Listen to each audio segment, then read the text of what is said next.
Mi nombre es Alejandro Ramos, actualmente soy profesor del área de estrategia, soy el coordinador académico en la Escuela de Administración. Me he desempeñado como consultor de empresas en temas de planeación y en temas de outsourcing. Por medio de esta entrevista les quiero ilustrar a modo de compilación los efectos, las consecuencias del outsourcing visto desde la estrategia. De acuerdo a los autores del tema, uno tiene dos grandes divisiones en temas de estrategia: estrategias a nivel corporativo, estrategias a nivel de negocio. En el ámbito corporativo se dice en qué negocios entrar, cómo entrar y cuándo salir, y de qué manera o cómo intervienen la parte directiva en ese proceso. En la parte de negocios básicamente se apunta a cómo generar una mayor competitividad. Básicamente uno pensaría, desde la estrategia, ¿por qué tomar outsourcing? Digamos que hay una gran variable que son el concepto de economías de escala. ¿Qué es economías de escala? Digamos que hay un eje X y Y. En el eje X se puede tener la variable cantidad, volumen, producción, y en el eje Y los costos unitarios. Se supone, en principio, que a medida que se hace más volumen de producción, los costos unitarios, digamos que se disgregan en una mayor cantidad de mercancía, de productos o servicios, por lo tanto baja. Pero llega un punto en donde por hacer más volumen, ese costo unitario inmediatamente ya se vuelve antieconomía de escala. Ese es un punto de quiebre. Otro concepto es economía de escala versus volumen versus diversificación o variedad de productos. Desde mercadeo nos han mostrado que es necesario adaptarse a los mercados, personalizar los segmentos, los nichos y demás, pero se nos olvidó que es que visto desde la estrategia muchas veces producir más y tener mayor diversificación no se traduce en mayor rentabilidad o no necesariamente. Y ahí es cuando uno comienza a decir lo que son los conceptos de costos fijos, convertirlos a variables.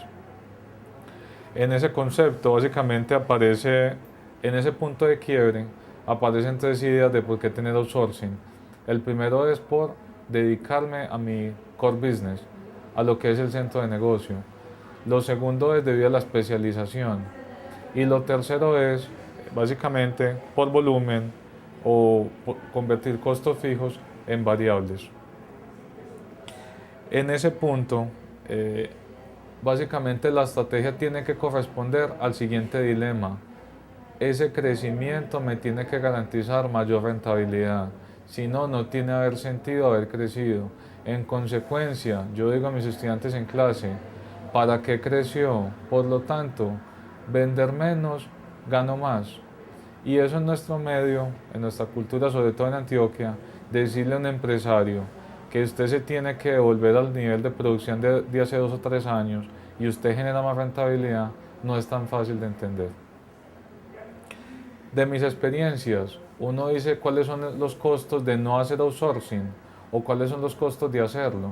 Para mí son más importantes los costos de hacerlo, no solo en lo económico ni en lo financiero, sino que el outsourcing plantea este gran reto.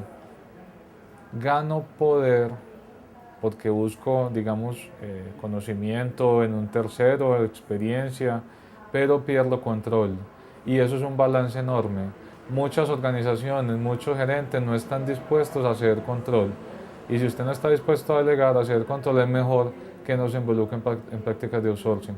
Porque lo que en un principio lo ve como la salida magnífica, la más cercana, en el mediano plazo se puede convertir en un problema enorme. En el outsourcing es claro entender lo siguiente: dedique 5 minutos a establecer cómo se sale y 1 minuto a establecer cómo se mete. ¿En qué? En esos contratos con terceros.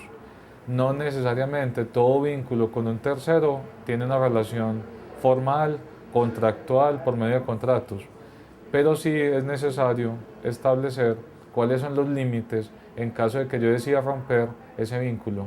Y eso tiene en principio implicaciones legales y por ahí de hecho implicaciones de mercado, de cumplimiento, de conocimiento, de información, de la estructura de costos, de muchas variables más.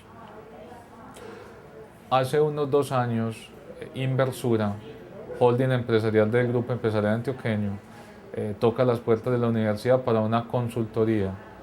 ¿Qué pasa en Inversura? O mejor, digamos, ¿qué pasaba antes de que naciera Inversura? Está Suramericana de Seguros, está el Fondo de Pensiones Protección, está la Administradora de Riesgos Suratep y están otras entidades como clínicas y la misma Suramericana de Seguros. Cada empresa de estas era independiente en unidades de negocios como tesorería, compras, contratación de personal, ciertos servicios, logística, mantenimiento. A partir de una idea a nivel corporativo, macro, vamos a integrar de cada una de estas empresas esas áreas específicas en una sola. Entonces lo que antes era interno, ahora se va a conformar un gran centro de atención, por decirlo así, a estas empresas. Es decir, si se tenían 4 áreas de tesorería, ahora es una sola área. 4 áreas de compras, ahora es una sola gran área de compras. Y esa área de compras le sirve a estas 4 empresas en forma independiente. ¿Qué sucede? Entonces fuimos a la primera reunión, nos comentan, esa decisión se toma en busca de rentabilidad. Buscando rentabilidad, la empresa pierde control. Y al perder control, necesariamente tiene que traducir eso a veces en falta de operación, se pierde agilidad. ¿Qué está sucediendo en Inversura ahora? No es una crítica, sino un comentario de lo que es el outsourcing. Estábamos en una mesa de reuniones, 4 profesores y unos 15 empleados. Entonces yo pregunto, ¿quiénes son empleados directos de Suramericana o de alguna de las empresas? Solamente 3. Y todos los demás, los otros 12 personas, eran contratistas de un tercero. Empezamos a conversar, uno se encontraba con este tipo de situaciones, personas haciendo las mismas labores, con la misma responsabilidad, en las mismas oficinas, casi que compartiendo cubículo, y las diferencias salariales eran muy grandes. Los horarios eran diferentes, las formas de trabajo trataban de que fueran iguales, pero al final eran diferentes. Y preguntábamos por qué.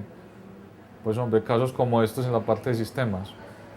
Tenemos un contrato con una multinacional, son contratos a 5 años, son estas condiciones y nuestros empleados tienen estas prebendas. Otra compañía con otros empleados, con otro contrato y tienen otros privilegios y están haciendo exactamente lo mismo. Esa parte de outsourcing genera que muchos problemas, muchos inconvenientes, malestar en la organización, fuga de personal de una empresa a la otra.